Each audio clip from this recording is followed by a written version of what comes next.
river. We're kind of in the eye in the middle of a storm right now, and I'm just showing you how much the river has swelled up. You can see these people riding their bicycles, and you can see where the water's coming up over the wall down there. This is actually the sidewalk that runs along the river,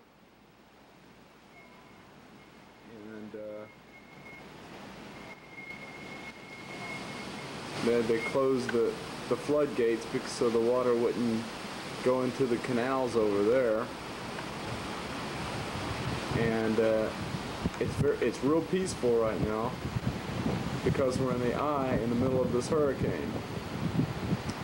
And today is, let's just see, there it is. That's the date and that's the time. I kind of cheated this way, didn't I? I didn't program it.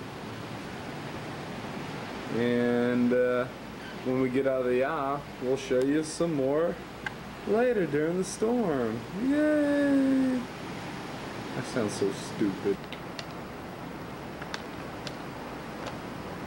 Here's before and after. Now the storm's gone away. Now it's going to be a beautiful evening. We've got the moon on one side. It's not very clear. And we have the sun on the other side. Oh, it's blinding me. It's blinding me. And look, there goes an airplane. Oh, the fun we can have in Mr. Video Camera. Look, there's a speeder down there. Oh, what a beautiful evening it's going to be after the storm has passed. Now we have this beautiful, lovely evening, and Donna and I will eat spaghetti and watch a video and drink drafties. Oh, it's drafty, yeah!